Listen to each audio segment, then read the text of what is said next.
चलो हिस्ट्री के जो अब अगला चैप्टर है वो चैप्टर है नए प्रश्न नवीन विचार। इस चैप्टर का नाम है। अब जो है इस चैप्टर के माध्यम से हम लोग को पता लगेगा कि आदमी के जो मानसिक संतुलन है या सोचने की जो क्षमता है, अब उनमें जो है कुछ अब निखार आ रहा है, उसमें जो है बदलाव आ रहे हैं, वो नए नए सोच तक पहुंच रहे हैं। नए प्रश्न नवीन विचार मतलब नए नए प्रश्न उठ रहे हैं, उस नए प्रश्न के बारे में जानेंगे। नए नए विचार उत्पन्न हो रहे हैं। पहले से जो विचार है उस विचार को छोड़कर हम लोग नए विचार की ओर मोड़ रहे हैं। इस चैप्टर के माध्यम से हमको इन सारी बातों को जो है सीखने को मिलेगा। तो नए प्रश्न नवीन विचार जो चैप्टर है, इससे पहले हम बात किए थे कि ऋग वैदिक काल और उत्तर वैदिक काल किए थे ना बात।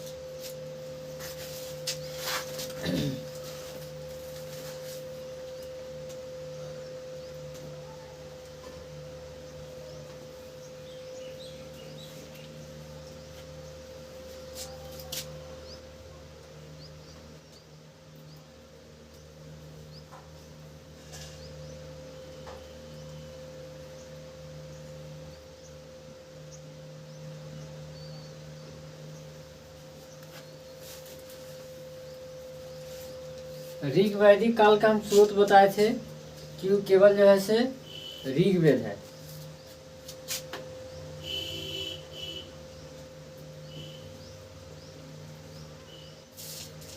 और इसमें हम उत्तर वैदिक काल में बताए थे कि बाकी जो 3 वेद है, सामवेद, यजुर्वेद, अथर्ववेद, इसके साथ साथ में था ब्राह्मण था, अरण्यक था,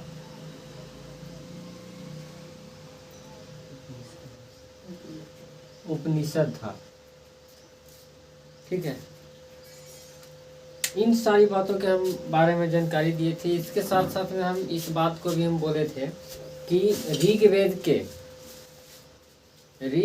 के पुरुष सूक्त से जो है हमें जानकारी मिलता है 4 वर्ण के बारे में। बताए थे ना कि ऋग्वेद के पुरुष सूक्त से हमें 4 वर्णों के बारे में जानकारी मिलता है। और ये वर्ण का जो विभाजन जो था वो पुरोहितों के द्वारा कर दिया गया था। ऋग्वैदिक काल में बताए थे कि ब्राह्मण, क्षत्रिय, वैश्य तथा शूद्र। तो इन सारी जो जितने भी वर्ण व्यवस्था हैं, जो चारों को डिवाइड किया गया है, ये जो वर्ण व्यवस्था है ऋग्वैदिक काल में उतने चरम सीमा पे नहीं थी। ऋग्वैदिक काल में ये सभी जो वर्ण व्यवस्था है इनमें ज़्यादा विभिन्नताएं, ज़्यादा जो है से दिखावा, भेदभाव देखने को नहीं मिलता था। लेकिन जैसे ही अब ऋग्वैदिक काल का मतलब शुरुआत होता है, ऋग्वैदिक काल आता है, तो अब जो है उनमें जो भेदभाव, अंतर की जो भावना है बहुत ज़्यादा बढ़ जाता है ऋग्वैदिक काल में। पहले की जो वर्ण व्यवस्था है वो कर्म के आधार पर हुआ करता था। कौन ब्राह्मण है, कौन क्षत्रिय है, कौन वैश्य है, कौन शूद्र है, ये उस समय जो है कर्म व्यवस्था पर मैंने लागू होता था। उससे ही समझा जाता था कि ये आदमी ब्राह्मण है, ये ब्राह्मण है, ये वैश्य है, शूद्र है। लेकिन अब जो है ऋग्वैदिक काल में जो है ये जन्मजात हो जा रहा है। जन्म के आधार पर अब जैसे ब्राह्मण का बच्चा ब्राह्मण होगा, क्षत्रिय का बच्चा क्षत्रिय होगा, वैश्य का बच्चा वैश्य होगा, शूद्र का बच्चा शूद्र होगा। तो ऋग्वैदिक काल में जो है उत्तर वैदिक काल में जो है वर्ण का जो मिलता है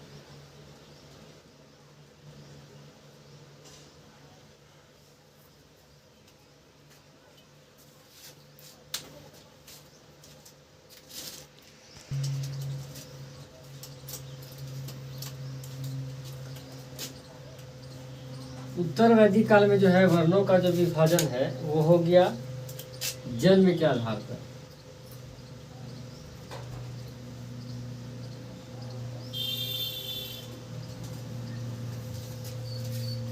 इसके साथ साथ में उत्तर वैदिक काल में या इस काल में जो है कर्म कांडों की जो घटनाएं हैं ज़्यादा बढ़ने लगा। यज्ञ हो रहा है तो यज्ञों में जो है पशुओं की जो बलि जो है काफ़ी ज़्यादा मात्रा में होने लगा।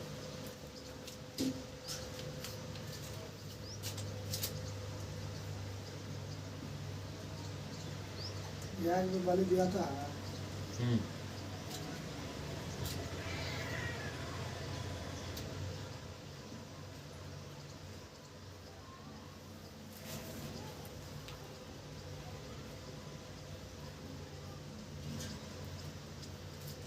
मतलब उत्तर वैदिक काल कहने का मतलब है कि इस काल में जो है से अब जो घटनाएं हैं वो नए नए घटना आ रहे हैं, उत्पन्न हो रहे हैं, और उसमें उत्पन्न भी हो रहे हैं तो ऐसा ऐसा उत्पन्न हो रहा है घटना या ऐसा ऐसा धर्म जो रूप ले रहा है जो जन साधारण के लिए वो लागू नहीं होता है। जन साधारण जो व्यक्ति है उस धर्म को मानने के लिए वो यदि मानेगा, उस पूजा पाठ को यदि करेगा तो उसको काफ़ी खर्चीला है। अगर मान के चलते हैं कि कोई व्यक्ति सनातन धर्म या हिंदू धर्म को मानता है तो यागिक क्रिया हो रहा है, कर्म कांड हो रहा है, पशुओं की बलि दिया जा रहा है, पुरोहितों को बुलाना है, तो इन सारी जितना भी जो व्यवस्था है उसको व्यवस्था करने में एक गरीब व्यक्ति को जो है काफ़ी ज़्यादा मात्रा में खर्चा होगा।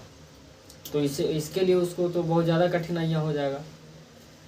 जो समझो कि समृद्धशाली रहेंगे, जो आर्थिक रूप से समृद्ध रहेंगे, उनके लिए सही है, वो इन सारी जो ज़रूरतें हैं इन सारी ज़रूरतों को पूरा कर लेंगे। लेकिन जो एक गरीब व्यक्ति है जो उतने आर्थिक रूप से संपन्न नहीं है, वो कैसे इन सारी ज़रूरतों को जो है पूरा कर सकते हैं। तो यहाँ पास पशुओं की बलि मैंने ज़्यादा मात्रा में दिया आने लगा, तो जो है पशुओं को जो है सफाया होने लगा। मतलब कि एक रूप ले रहा है ऐसा कि वो जैसे जन साधारण मानने को लिए तैयार नहीं है, वो इस खोज में है, वो इस आशा में है कि एक ऐसे धर्म का निर्माण होना चाहिए जो सभी के ऊपर समान रूप से लागू हो और उस धर्म को मानने वाले के लिए किसी प्रकार की कठिनाइयाँ ना हो। इसको जिस धर्म को मानने में जो है वो सभी को आसानी पड़े, ऐसे धर्म को उन लोग को खोज था। ठीक है, तो उसी समय जो है मतलब कि अब एक तो इसमें मैंने कई छोर देखने को मिलता है उत्तर वैदिक काल में। एक और है कि अब जैसे अब नए नए विचारक आते हैं उत्तर वैदिक काल में। ठीक है, नए नए उन लोगों के विचार उत्पन्न होते हैं, नए नए धर्म उत्पन्न होते हैं, नए नए धर्म बनते उत्तर वैदिक काल में। इसके साथ साथ में जो उत्तर वैदिक काल से जो धर्म चल रहा था वो चले आ रहे थे, उनमें भी जो बढ़ोतरी देखने को मिल रहा है। इसमें दो कंडीशन मिल रहा है। ठीक है, उत्तर वैदिक काल में दो कंडीशन मिल रहा है। एक मिल रहा है कि एक तो पहले से जो था, एक ऋग वैदिक कालीन जो आ रहा है,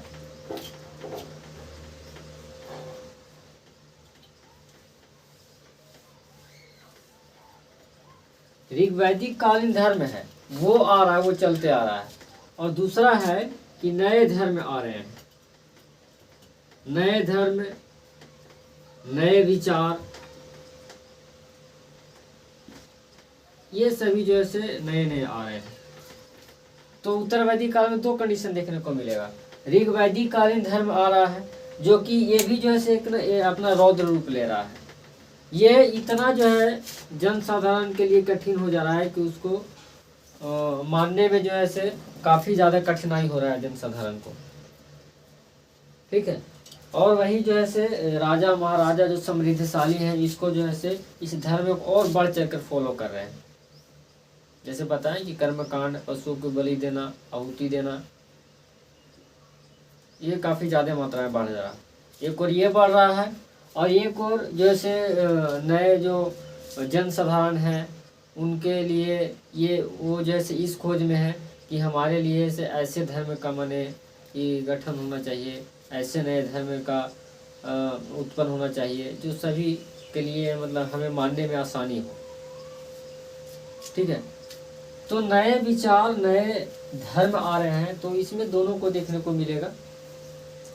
तो इसी क्रम में हम बताए कि वर्णों का विभाजन जो है जन्म के आधार पर इसमें होने लगा। ठीक है, तो जन्म के आधार पर ये जो नए वर्ण थे, नए वर्ण कौन कौन थे, सॉरी जो वर्ण था वो कौन कौन से वर्ण थे? ब्राह्मण थे,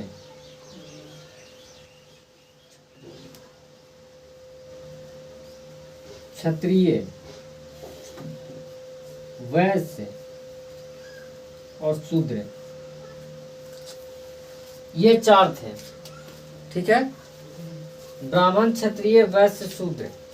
ये हम बताए कि ऋग्वैदिक कालीन में जो है ये कर्म के आधार पर था, लेकिन अब जो है ये जन्मजात आधार पर इसका जो है से अब निर्धारण हो रहा है। अब इसमें जो है वो सबसे जो श्रेष्ठ था,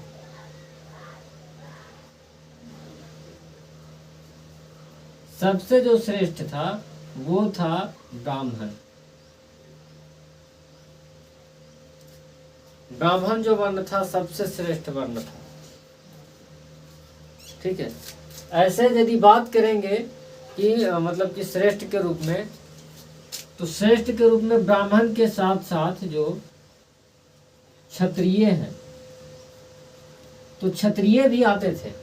ठीक है, इनके पास भी सुख सुविधा की भरमार थी, एक शानो शौकत वाली जीवन थी। ठीक है, लेकिन फिर भी वर्ण व्यवस्था के कारण जो है ये तीसरे पैदान पे आते हैं। क्षत्रिय जो हैं वो तीसरे पैदान पे आ जाते हैं। सबसे उच्चतम, सबसे श्रेष्ठ जो वर्ण है, जो वर्ग है, वो है ब्राह्मण। वर्ण व्यवस्था के कारण ये दोनों के पास समृद्धशाली है जीवन, उच्चतम स्तर वाली ये जीवन है, लेकिन वर्ण व्यवस्था के कारण ये तीसरे स्तर पर है और ये श्रेष्ठ है, सबसे श्रेष्ठ। और बाकी जो इसमें वैश्य था, वैश्यों की जो स्थिति है, वैश्य जो थे, वैश्य भी ये मतलब कि गरीब नहीं थे, गरीब नहीं थे। ये भी जो वैश्य, जो ऐसे वैश्य थे जिनका जो है राजा महाराजा से भी ज्यादा इनके पास संपत्ति था। ठीक है, वैश्यों के साथ ये धनवान होते थे, वैश्य जो थे वो धनवान होते थे, संपत्ति अधिक होती थी। लेकिन संपत्ति अधिक होने से क्या होगा, जब यहाँ पास पुरोहितों के द्वारा जो है वर्ण व्यवस्था लागू कर दिया गया है, समाज को 4 वर्गों में बांट दिया गया है, तो कितनों धनवान हो जाइए आप। श्रेष्ठ में सबसे पहला स्थान ब्राह्मण है, लेकिन उसके स्थान पे तीसरे बोलिए दूसरे स्थान पर होगा क्षत्रिय, जो है से दूसरे स्थान पर हो जाएंगे, और तीसरा स्थान जो थे वो वैश्य था। ठीक है,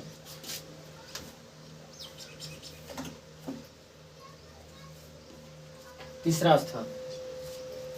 और सबसे जो दयनीय हालत जो था वो शूद्र का था। शूद्र का जो स्थिति था सबसे दयनीय।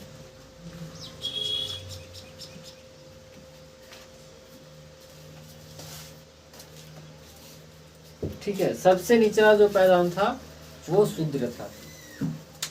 तो यहाँ से बात निकल कर आती है कि ये जो 3 जो वर्ण हैं, शूद्र, वैश्य और क्षत्रिय, क्षत्रिय को देखने को मिल रहा है कि हाँ इनके पास तो ये भी मतलब समाज में श्रेष्ठ हैं, लेकिन ब्राह्मण से नीचे ही हैं।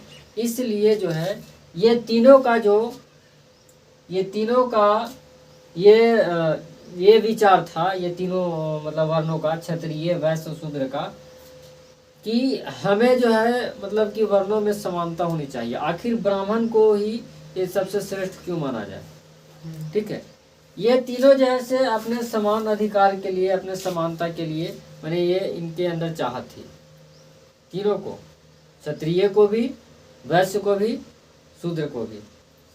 ठीक है, तो इस तरह से मतलब कि इनमें समानता के लिए थी। और इसके साथ साथ में ये तो मतलब कि वर्ण के हिसाब से पहला, दूसरा, तीसरा, चौथा स्थान पर ये लोग डिवाइड किया गया है। इसके साथ साथ में जो है कि इन समाजों में जैसे दिखावा बहुत ज़्यादा था, भेदभाव, जाति प्रथा, इन सभी मामलों की जो घटनाएं थी वो बहुत ज़्यादा थी। ठीक है, इन सारी बातों को में ज़्यादा देखा जाता है, चर्चा किया जाता है इसमें। तो इस तरह से मतलब कि इन सभी का जो ये बदलाव चाहते थे कि से हमें भी समान अधिकार मिलना चाहिए, तीनों को, क्षत्रिय, वैश्य और शूद्र, तीनों को।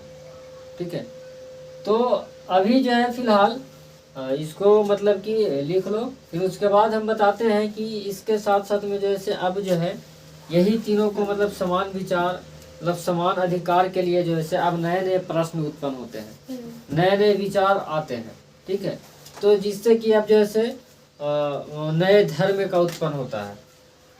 ठीक है, नए नए विचारक आते हैं। इसको लिखो, फिर बता रहे हैं।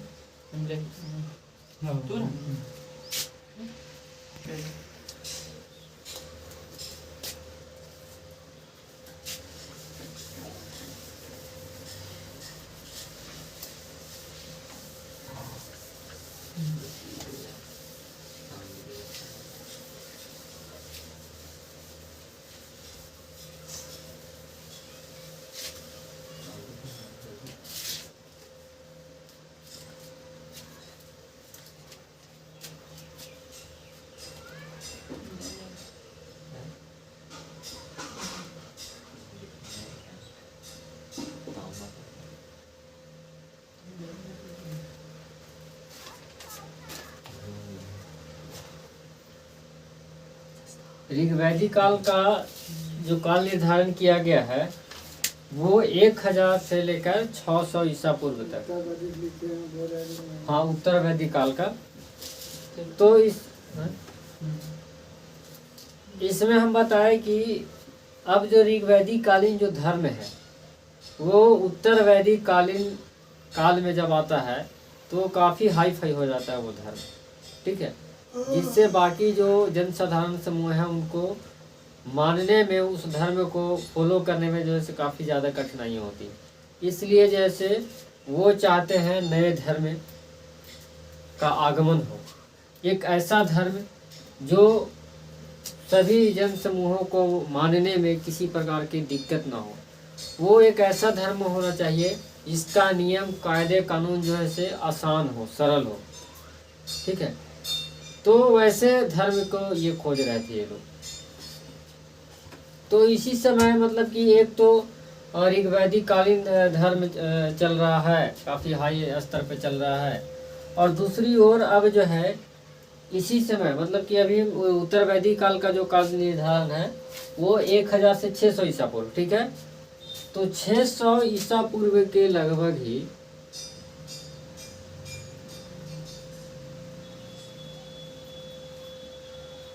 इसके आसपास में ही जैसे उपनिषद का संकलन हुआ।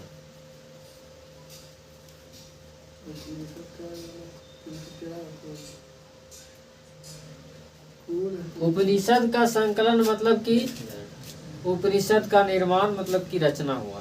ठीक है, उपनिषद का रचना हुआ तो इसमें जो है उपनिषद का अर्थ जो होता है, उपनिषद का शाब्दिक अर्थ जो होता है वो गुरु के समीप बैठना होता है।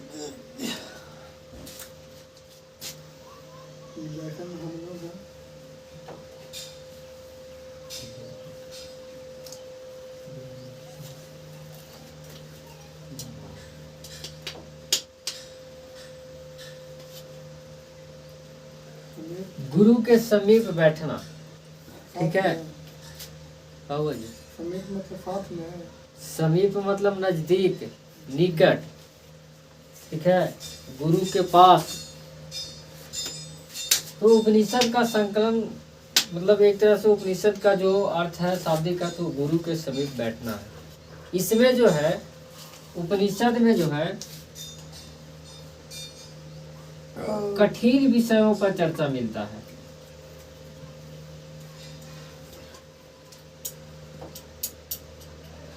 कठिन विषय मतलब कि एक तरह से हम बोल सकते हैं कि ऐसा विषय जो मानव के समझ सोच से कुछ परे हो, मतलब कि उसके दिमाग में नहीं हो, उसके उस सवाल का जवाब जो है वो मानव के पास नहीं है। ठीक है, ऐसे सवाल, इन ऐसे ऐसे सवालों का जो इसमें चर्चा किया हुआ रहता है उपनिषद में। जैसे हम बोले आत्मा, परमात्मा,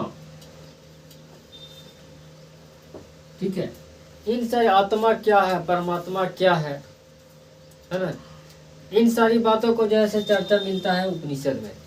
कठिन विषय। अब ये सब जो चर्चा मिलता है, ये सारी जितने भी चर्चाएं मिलती हैं वो जो है वार्तालाप के रूप में मिलती है।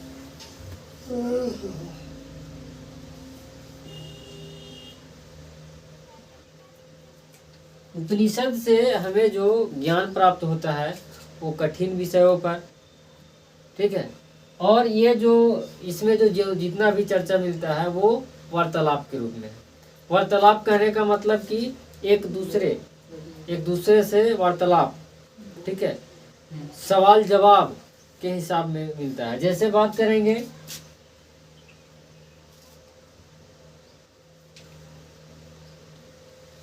पिता पुत्र, पति पत्नी,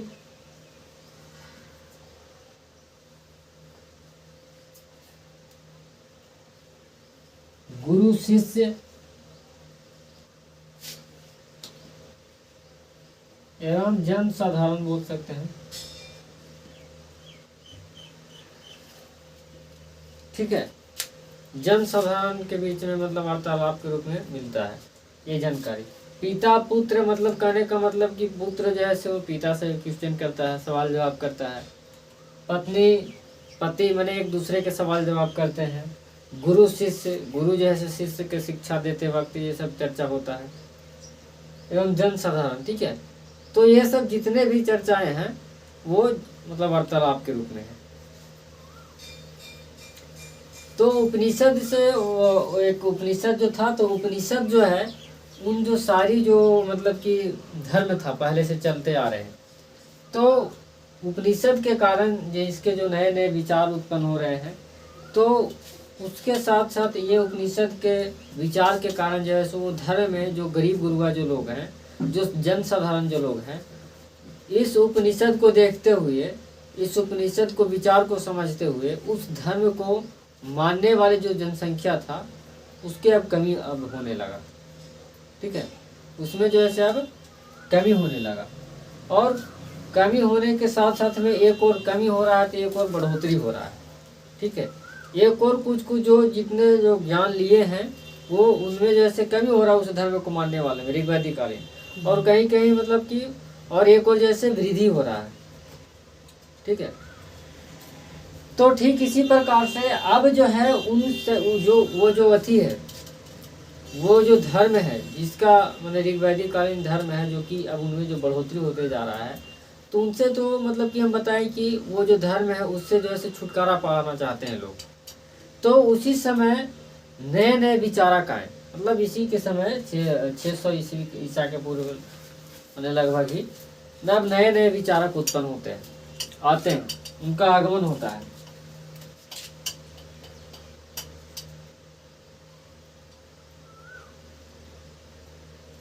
नए विचारक के रूप में यदि बात हम करेंगे तो एक हो गए बुद्ध, और एक जो है ऐसे हो गए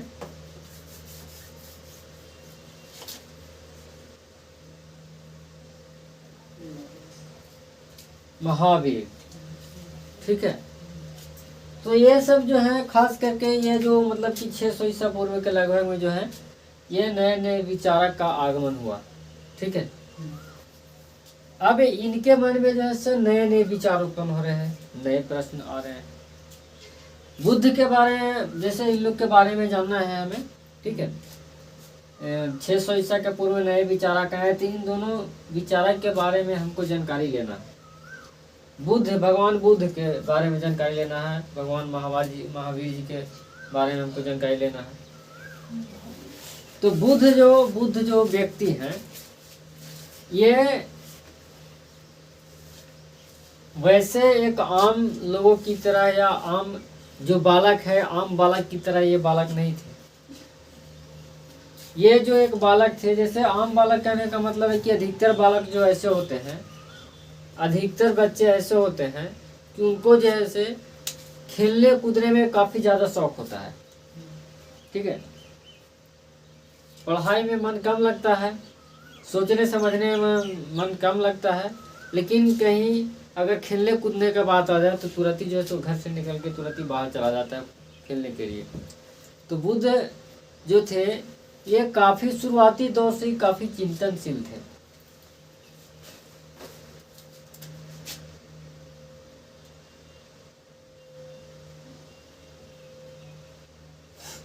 चिंतनशील मानव थे ये, या आप कह सकते हैं क्योंकि बच्चे के शिशु मतलब कि बालका अवस्था में थे, तो बोल सकते हैं कि ये जो है एक चिंतनशील जो है से बालक थे, ठीक है। चिंतनशील बालक होने के साथ साथ इनमें जो है से काफ़ी जो है से चिंतन करने का शौक था। ये अन्य लड़कों के तरह जो है ये खेलने कूदने में मन नहीं लगाते थे, इनको उनमें मन नहीं लगता था। ये इनका जो था कि अकेला बैठना, अकेला बैठकर जैसे कुछ विचार विमर्श करना, उसको कुछ चेतना विज्ञान का इनमें जो है अंश जागा हुआ था, ठीक है। वो कुछ सोचते रहते थे, सोचने के दरमियान ये मतलब खास करके ये जो है सोचते थे कि मतलब ऐसा हुआ था कि मतलब अपने जीवन काल में बुद्ध भगवान जो है, ये बुद्ध जी जो हैं, वो अपने जीवन काल में, प्रारंभिक जीवन काल में जो है 4 व्यक्तियों को देखे थे। मैंने अपने जीवन काल में 4 घटनाओं को देखे, ठीक है। एक देखे थे कि रोगी व्यक्ति को, रोगी कह सकते हैं, बीमार कह सकते हैं, ठीक है। एक देखे थे बूढ़े व्यक्ति को, बूढ़ा व्यक्ति। एक देखे थे मृतक, माने मरे हुए का अर्थी, मतलब कह सकते हैं मृतक मरा हुआ या मरे हुए इंसान का मतलब अर्थी, ठीक है। और जो लास्ट देखे थे वो सन्यासी। उनके जीवन काल में जो है, मतलब प्रारंभिक जीवन काल की हम बात कर रहे हैं, वो प्रारंभिक जीवन काल में इन 4 अवस्थाओं को देखे।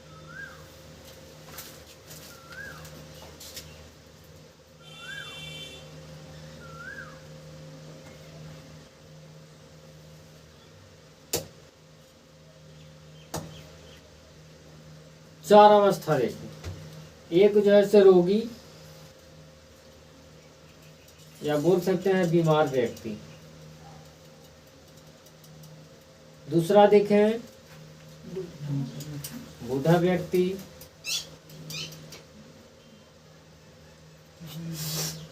तीसरा देखें मृतक का अर्थी या बोल सकते हैं मरा हुआ व्यक्ति, और चौथा देखें सन्यासी।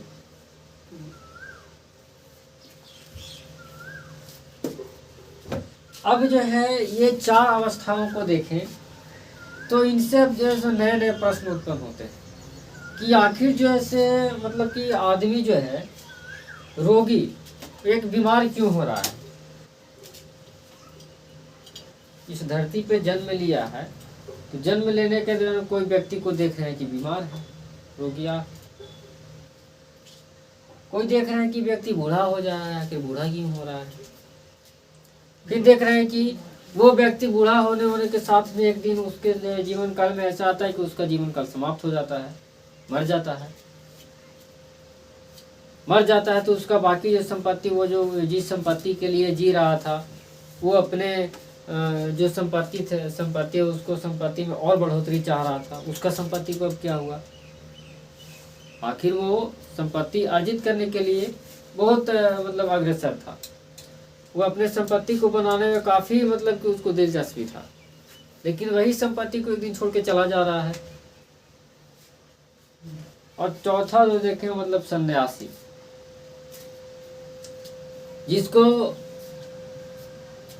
उसको अपने संपत्ति से लगाव नहीं है, बिल्कुल जो एक अकेला स्वतंत्र मानव, सभी चीजों से मुक्त है मानव। इसको घर द्वार की टेंशन नहीं है, ठीक है, अपने पास संपत्ति नहीं हो तो कोई दिक्कत नहीं है वैसे व्यक्ति को। तो इन सारी मैंने चीज़ों को वो देखे, देखने के दरमियान यही वो मतलब कि उनसे निष्कर्ष निकला कि आखिर मानव इतना लोभी क्यों है। लोभी है तो लोभ के साथ साथ में वो अपने संपत्ति को अर्जित कर रहा है, फिर उसी संपत्ति को एक दिन छोड़ के चला जा रहा है। इससे फायदा क्या है? तो खोलो जी, अरे उधर से खोलो।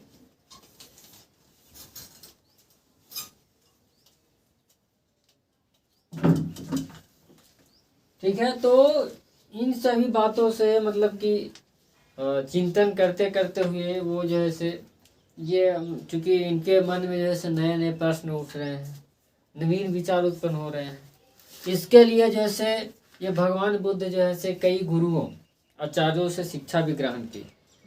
ठीक है,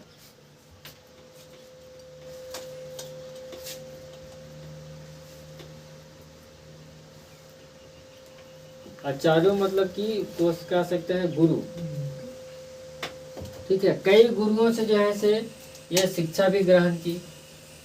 तो ग्रहण किए तो उनसे जो संतुष्टि नहीं हुआ, बंद कर दो। ठीक है, तो संतुष्टि नहीं हुआ तो सबसे पहले जो संतुष्टि नहीं हुआ उनको ज्ञान की प्राप्ति कब हुआ, कैसे हुआ, कहाँ हुआ, इसके बारे में जानकारी मतलब कि हम आगे बताएंगे। इन सबसे पहले हम जान लेते हैं इनके जो पर्सनल जो व्यक्तिगत जो परिचय है, व्यक्तिगत परिचय है। इनके माता पिता का नाम क्या था, इनका जन्म कब हुआ था, है ना, इनकी पत्नी का नाम क्या था, इन सारी बातों को हम जानकारी लेंगे। तो सबसे पहले इसको अभी नोट कर लो, फिर उसके बाद हम बता रहे हैं।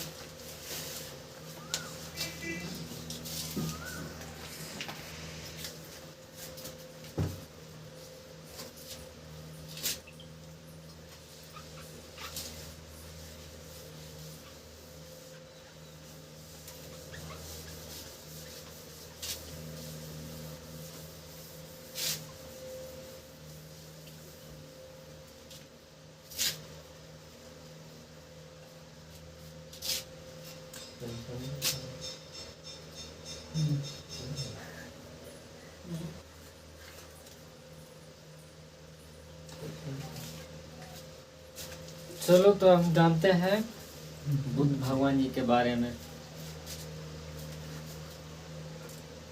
बुद्ध भगवान जो है, हम बताएं कि एक चिंतनशील मानव थे, चिंतनशील व्यक्ति थे। उनके पास में जो है से उतना दिलचस्पी नहीं था खेलकूद में। वो जीवन में क्या हो रहा है, क्या नहीं हो रहा है, क्या गलत हो रहा है, क्या सही हो रहा है, उसके बारे में तर्क करते रहते थे। हाँ, मतलब कि उस समय तर्क करने की मतलब कि शक्ति नहीं था, लेकिन वो इस बात पे सोचते समझते रहते थे। ठीक है, वो सोचने समझने की कोशिश करते रहते थे। इनका जो जन्म हुआ था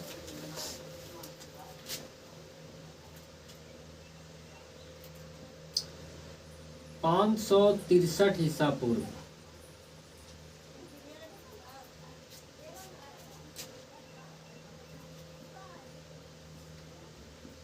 स्थान जो है लुम्बिनी में। ठीक है,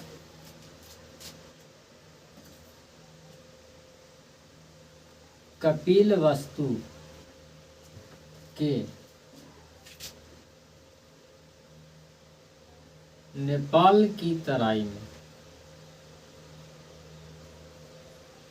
अब इसका मतलब क्या हो गया?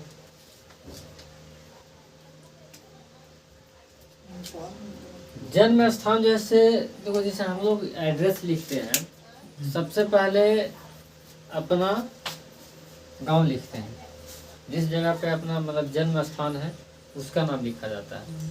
फिर उसके बाद जैसे थोड़ा थोड़ा दूर होते जाते हैं, फिर उसके नज़दीक जो है से अपना जो है वो पोस्ट है उसके बारे में लिखते हैं। फिर उसके नज़दीक जैसे अपना थाना है उसके बारे में लिखते हैं। फिर उसके बाद जिला, ठीक है, फिर उसके बाद स्टेट, पिन कोड वगैरह ये सब लिखते हैं। ठीक उसी प्रकार से एड्रेस जो अगर मान के चलते हैं कहीं पास एग्ज़ाम वगैरह देखने जाना है, मतलब देने जाना है, तो एग्ज़ाम सेंटर का जो एड्रेस दिया गया है, एग्ज़ाम सेंटर को एड्रेस को सबसे उल्टा पढ़ो, ठीक है, उल्टा पढ़ो। जैसे हम लोग कैसे दूर होते जा रहे हैं, तो दूर होते जा रहे हैं इसका मतलब कि हमको उसके नज़दीक पहुंचना है, तो सबसे दूर से हम पीछे से इधर नज़दीक जाएंगे। बिहार, तो बिहार के फिर लिखते हैं, बिहार के बाद फिर आता है अपना डिस्ट्रिक्ट लिखते हैं औरंगाबाद जिला, ठीक है। औरंगाबाद जिला के बाद अगर प्रखंड डालना है तो ठीक है, तो वहाँ पर पहुँचो। लेकिन जैसे औरंगाबाद जिला के बाद फिर देखता है कि थाना कौन सा है, असमा थाना हो गया। फिर उसके नज़दीक पोस्ट क्या है, फिर उसके नज़दीक जैसे गांव कौन है, मैंने किस गांव का। ठीक उसी प्रकार से ये जो इनका जन्म हुआ था नेपाल की तरह, मतलब कि नेपाल देश में, ठीक है।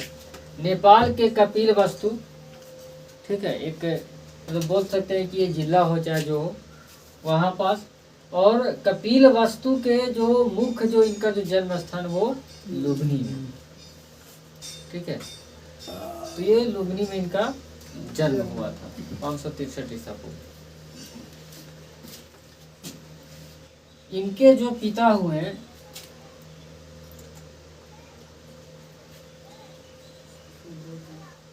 उनके पिता का जो नाम था सुधोधन, और माता जो हुए महामाया। तो बुद्ध भगवान जी के पिता का नाम सुधोधन हो गया और माता का नाम महामाया हो गया। इनका जो इनका जो बचपन का जो नाम था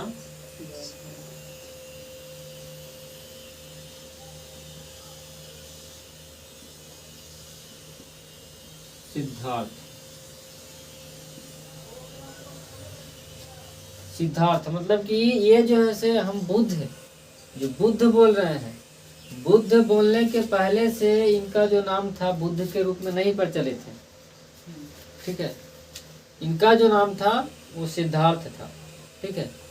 सिद्धार्थ जो है, अब इनका जो विवाह होता है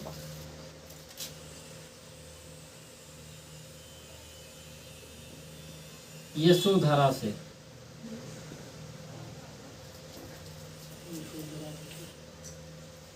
यशोधरा से इनका विवाह होता है। यशोधरा से विवाह होता है और यशोधरा से जो जन्म लेने वाला जो बच्चा है उसका जो नाम हुआ, मैंने इसका पुत्र, इनका जो पुत्र हुआ, बुद्ध भगवान का पुत्र, यशोधरा का पुत्र जो हुआ उसका नाम था राहुल।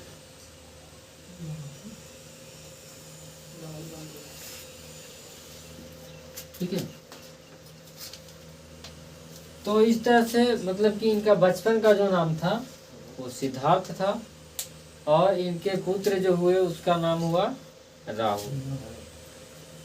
अब जो है ये चूंकि पहले से हम बताया कि ये अपने प्रारंभिक जीवन काल में 4 अवस्थाओं को देखें, ठीक है।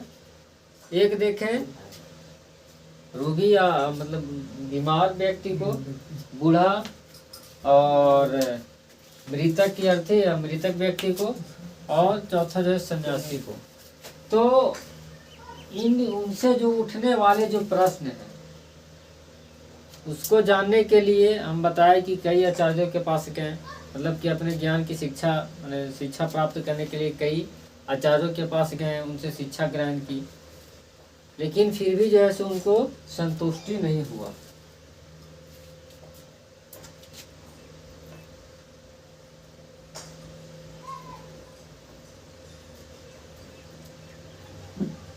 शिक्षा जो प्राप्त किए कई आचार्यों के पास,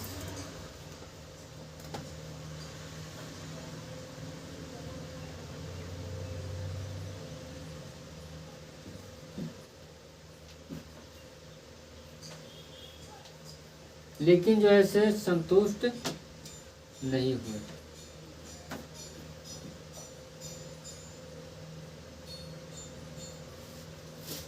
ठीक है, कई आचार्यों से इन्होंने शिक्षा ग्रहण की, लेकिन फिर भी इन्हें संतुष्टि नहीं मिली। तो फिर एक दिन जो है वो अपने शिक्षा पाने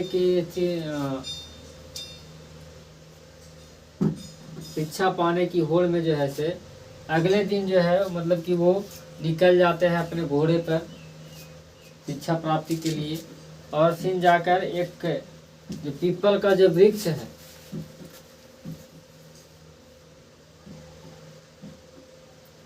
ठीक है, पीपल का वृक्ष के नीचे, जो कि कहाँ में है, बोध गया,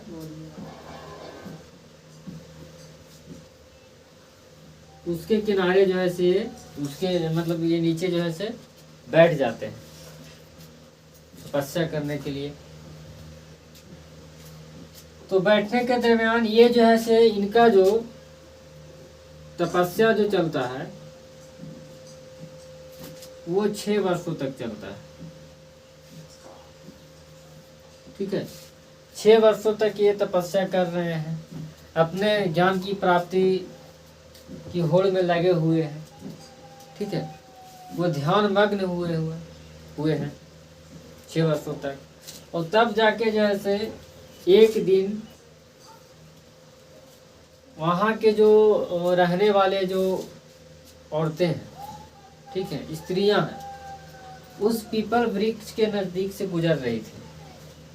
ठीक है, तो गुजरने के दरमियान जो है वो एक होता है ना कि गुजरते गुजरते जो है कोई भी कहीं पास व्यक्ति है, अगर मान के चलो हम लोग भी कहीं घूम रहे हैं, तो कभी कभी जो अंदाज जो रहता है अपने अपने मानव के एकदम काफ़ी जो है रोमांचक रहता है, मनोरंजन के एकदम दृष्टि से रहता है। तो हम लोग जैसे काफ़ी जगह जाते जाते गुनगुनाते रहते हैं मन में, है ना, कुछ गाना गाते चलते हैं। तो ठीक उसी प्रकार से एक दिन अचानक जो है स्त्रियां जो उस पीपल के वृक्ष से मतलब गुजर रही थी जहाँ पर वो बैठे हुए थे, तो वो गा रही थी स्त्रियां की वीणा की तार को इतना मत कसो कि वो टूट जाए। ठीक है, और इतना भी मत ढीला कर दो कि उससे जो है संगीत ही नहीं बज पाए। मतलब ये बताया जा रहा, हम तो मतलब कि हम बुद्ध के भगवान के मतलब उस समय के आदमी नहीं है कि हम उन्हें बता रहे हैं, हमारा जो अध्ययन है वो हम बता रहे हैं। तो ये जो मतलब कि गुनगुनाहट है, वो जो गुनगुना रही थी, यही गुनगुनाहट को वो सुने। तो सुने के बाद अचानक उनको ध्यान में इसके प्रति जो है समझ आ जाता है, इस पंक्ति को वो समझ जाते हैं। ठीक है, समझ जाने मतलब कहने का मतलब कि उनके पास में ये इस पंक्ति को सुने तो वो सोच रहे होंगे कि यार ये क्या कहे, ये लोग जो क्या कह रही है ना, उसको पर जो है अपना दिमाग लगा रहे होंगे। तो दिमाग लगाते लगाते उनको जैसे समझ में आ गया, उस बात के जो जवाब है उसको समझ में आ गया। मतलब कहने का मतलब ये एक तरह से उनके जो है सोचने की क्षमता हम बोल सकते हैं कि उनमें डेवलप हो गई। तब से वो माना जाता है कि उनका जो है ज्ञान जो है प्राप्त हो गया। वहां से हम कह सकते हैं कि वहां से जैसे स्त्रियां गुजरी,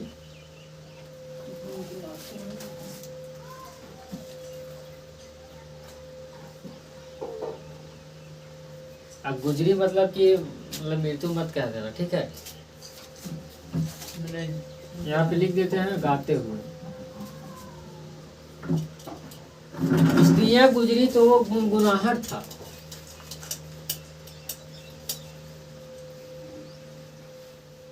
गुनगुनाहट था कि वीणा की तार को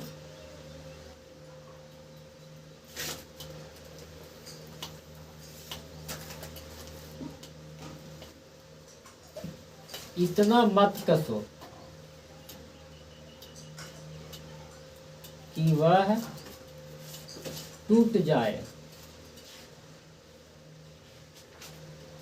और इतना भी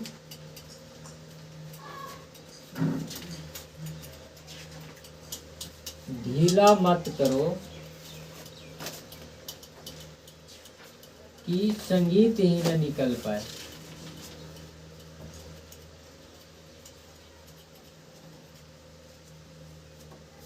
मतलब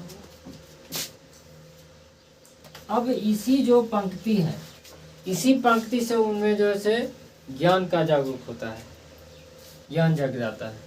वो इस पंक्ति को समझ जाते हैं। इसका कहने का मतलब ये है, मतलब बोल रहा है कि वीणा की तार को इतना मत कसो कि टूट जाए, और इतना मत ढीला करो कि वो जैसे संगीत ही ना निकल पाए। घर में आजकल आम दैनिक जीवन में सुना होगा कि जितना भर चादर रहे उतना ही भर गोड़ पसारे के चाहिए, मतलब ये तो सुना होगा, जितना गुड़ नहीं था। ठीक है। मतलब इनका इस पंक्ति का कहने का मतलब है कि वैसा ही जीवन जियो, या उसी तरह जीवन जियो, मतलब कि जितना हमें जीने के लिए हमारे पास क्षमता हो, ठीक है। अब ये ना कि मान के चलते हैं कि हम बिल्कुल गरीब हैं, और गरीब है तो बोल रहे हैं कि नहीं यार हम तो बिल्कुल सेंटे मार के चलेंगे, परफ्यूम मार के चलेंगे, इतना भी गरीब है। 2 वक्त का खाने के लिए हमारे पास दाना पानी नहीं है, लेकिन फिर भी बोले हैं कि हम बिल्कुल टाइट फिटिंग रहेंगे। तो ये कहने का मतलब है कि अपने जीवन जीने के हिसाब से, मतलब कि अपना जो जितना क्षमता है उसके हिसाब से हम जिए। हमारे पास जितना आर्थिक स्थिति है हम उसी में चलें, ठीक है। अब ना कि कितना आर्थिक स्थिति है उससे ज़्यादा हम अपना मतलब लोड ले, फिर भी जो है हम घमंड में रहें। तो कहने का मतलब यही है। और इतना भी मत ढीला करो कि उस संगीत ही निकल पाए। अब मान के चलते हैं कि कोई कोई होता है कि गरीब है, ठीक है। अब गरीब है तो कहे यार हम तो गरीब हैं, हम क्या कर सकते हैं, और बिल्कुल शून्य हो जा रहा है व्यक्ति, मतलब कि अपने आप से जो है से डिमोरलाइज हो जा रहा है। तो उस व्यक्ति को अपने आप से डिमोरलाइज नहीं होना है, कम से कम अपने मन में जो है इस स्थिति को बना के रखना है कि हाँ हम गरीब हैं तो क्या है, लेकिन हमारे पास जैसे कम से कम चलाने के लिए, अपने जीवन पालन करने के लिए हमारे पास गोड़ हाथ है ना, तो उसका हम प्रयोग करें। तो इसके लिए मतलब होता है ना कि बहुत लोग हैं कि अगर किसी के पास संपत्ति है तो और संपत्ति की चाह में लगे रहते हैं। गरीब आदमी देखेगा किसी और गरीब होते चला जा रहा है। तो इस स्थिति को देखते हुए गरीब आदमी गरीब है, मतलब ऐसा देखने को मतलब गरीब आदमी भी मतलब खुश नहीं है, और अमीर भी व्यक्ति भी खुश नहीं है। देखना जो अमीर है वो अमीर व्यक्ति भी खुश नहीं है। उसका कारण क्या है? कारण वो ये है कि मतलब कि जितना, अगर मान के चलते हैं कि एक व्यक्ति के पास में ऐसा भी लगता भी होगा, जैसे आज हम लोगों के पास या किसी के पास जो है से बाइक नहीं है, तो बोलेगा यार हमको पास बाइक हो जाता ना तो बहुत अच्छा होता। एक चाहत, एक इच्छा जग गया, हमको पास बाइक रहता तो बहुत बढ़िया रहता। अब अचानक मान के चलता है कि से तुम मेहनत कियो, अब मेहनत करने के बाद जो है से यार किसी न किसी कारणवश जैसे तुम्हारे पास जो है बाइक आ गया। अब बाइक आएगा तो बोलो यार बाइक से तो कुछ नहीं होगा, 4 व्हीलर रहता, कम से कम एसी गाड़ी में सफ़र करते हैं। तो कहने का मतलब कि मन की इच्छा जो है कभी पूरा नहीं हुआ है, ठीक है। तो मन की इच्छा पूरा नहीं हुआ है तो दुखी वो खास करके उसी आगे चल के पढ़ाएंगे कि बुद्ध भगवान दुखी उसी व्यक्ति को मानते हैं। दुख तभी, कोई व्यक्ति दुखी तभी है जब उसके इच्छा को पूर्ति नहीं होता है, तभी तो हम लोग दुखी रहते हैं, कोई भी व्यक्ति। अब जिस व्यक्ति को जो इच्छा पूरा ही हो जाए तो फिर दुखी कैसे रहेगा? फिर संसार में सुख और दुख किस काम की, है ना। तो इसीलिए वो जो मतलब कि वो व्यक्ति, बुद्ध भगवान जो माने किसे इससे बढ़िया जो है मध्यम वर्ग के जो व्यक्ति हैं वही ठीक है, क्योंकि जितना है उतना में ही जीता है, ठीक है, वही सुखी व्यक्ति है, ठीक है।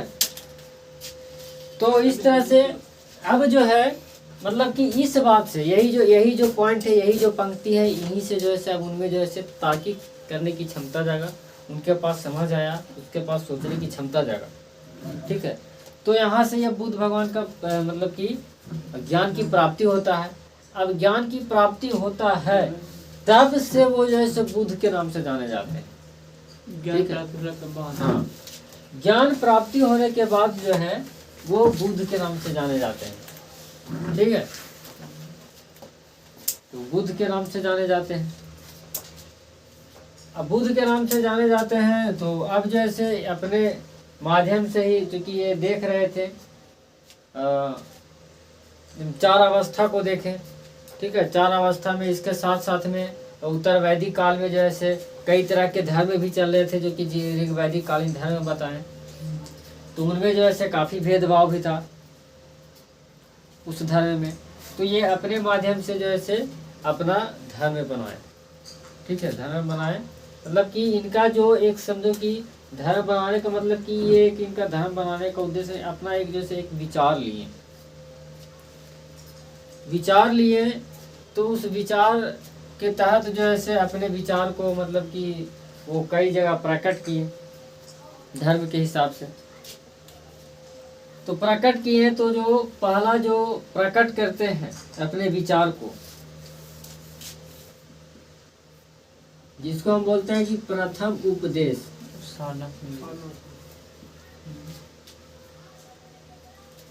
प्रथम उपदेश को बोला जाता है धर्म चक्र प्रवर्तन।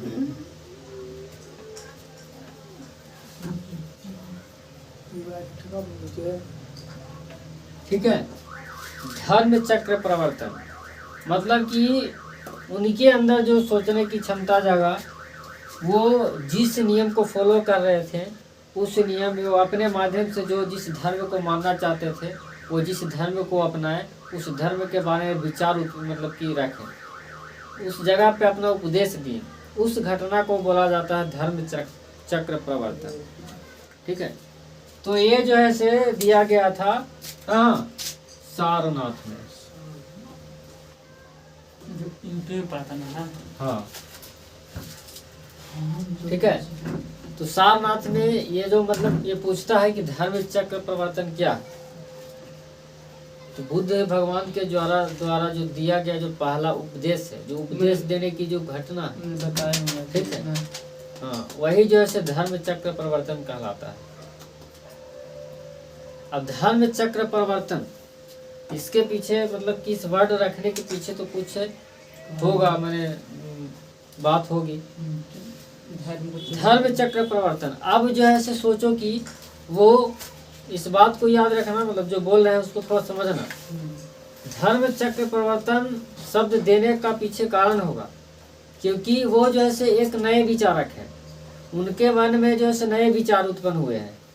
उस धर्म को वो जैसे मतलब कि पहले से जो ऋग वैदिक कालीन जो धर्म चले आ रहे थे उसमें जो है गलतियाँ ढूंढे, गलतियाँ ढूंढने के बाद जो है इनमें जो है नए धर्म के लिए जो है जिज्ञासा जगा क्या एक ऐसा धर्म होना चाहिए जो सभी को मानने में जो है सरल स्थिति हो, बिल्कुल सरल रूप से वो मान सके। ठीक है, तो ये जो है अपने माध्यम से एक सरल धर्म बनाए। अब उसी सरल धर्म के बारे में लोगों तक उपदेश दे रहे हैं, सुझाव दे रहे हैं। ठीक है, कि ये धर्म जैसे मतलब किसी धर्म को ऐसा होना चाहिए जिससे किसी व्यक्ति को उसको मानने में या फॉलो करने में किसी प्रकार का कठिनाई होना हो, उसको किसी भी धर्म मान सके, कोई भी वर्ग हो, कोई जाति हो, उससे कोई रिलेटेड नहीं है, उससे कोई हमको दिक्कत नहीं है, कोई भी व्यक्ति मान सकता है। यहाँ तक कि बुद्ध भगवान का कहना था कि अगर मान के चलते हैं कि हम कोई व्यक्ति मतलब कोई बात बोल रहे हैं तो उस बात पर भी तर्क करो तुम कि क्या वो बात गलत है, क्या वो सही है, तब जाके तुम जो उस धर्म को अपना या उस बात को तुम रखो। तो एक जैसे समझो कि उस उपदेश के तहत या उस विचार के तहत जहाँ पास ये अपने पहला प्रथम उपदेश को दिए तो वहाँ पास लोगों की जो माइंड जो है वो अलग दृष्टि में गया, है ना। तो अलग दृष्टि में गया तो वो व्यक्ति अब क्या करेगा कि जैसे उनका जो धर्म है उस धर्म को अपनाएगा। पहले से मानता था हिंदू धर्म, ठीक है, जो पहले ऋग वैदिक कालीन जो धर्म है उसको मान रहा है, लेकिन अब जो है वहाँ से उनका जो व्यक्ति उनका उपदेश को सुन रहा है उसके दिमाग को जो है उससे दिमाग में कंपन होता है, उसका दिमाग जैसे अलग दृष्टिकोण से सोचने लगता है। तो अब जैसे उस धर्म को, पहले से मानने वाले धर्म को छोड़ देता है और इस धर्म को अपना लेता है। तो वही जैसे धर्म चक्र परिवर्तन हो गया। अब जैसे उसमें उसको धर्म में परिवर्तन मतलब कि परिवर्तन हो रहा है, परिवर्तन हो गया, इसलिए इस वर्ड को दे दिया गया धर्म चक्र परिवर्तन। ठीक है। तो अब आगे जाके जो है से अब इनमें जो है से इनका जो मतलब कि जो ये धर्म जो बनाए, तो इस धर्म, इनके धर्म को कोई भी व्यक्ति मान सकता था, उसमें कोई दिक्कत नहीं है। इनके माध्यम से इनके धर्म में जैसे कई बात विचारों को रखा गया है, तो उस बात विचार को हम मतलब आगे वाले क्लास में बताएंगे। ये जो दुख मतलब ये देखे दुखी व्यक्ति मतलब बीमार व्यक्ति, ये सबको भी देखें, दुखी बताएं कि वो दुखी कौन व्यक्ति है, दुख का कारण क्या है, दुख से निर्धारण मतलब कि उसको नियंत्रण कैसे किया जाएगा, इसके बारे में भी ये बात बोले हैं। तो उसको जो हम आगे वाले क्लास में बताएंगे। ठीक है, मैंने बहुत सी बात है। और उससे जो है अपने जीवन में सुख शांति अनुभव पाने के लिए, सुख शांति पाने के लिए, वो उनके लिए जैसे ये इनका जो 8 मार्ग दिया गया है, अष्टांगिक मार्ग जिसको बोलते हैं, मध्यम मार्ग बोलते हैं, उसके बारे में भी जानेंगे। ठीक है, उसका मतलब कि नियंत्रण या अपने जीवन में सुख रहने के लिए क्या क्या करना चाहिए, किस बात पर हमको ध्यान नहीं देना चाहिए, उसके बारे में बताया है। तो उस बात के बारे में हम जानेंगे। तो आगे वाले क्लास में हम जानेंगे। इतना अभी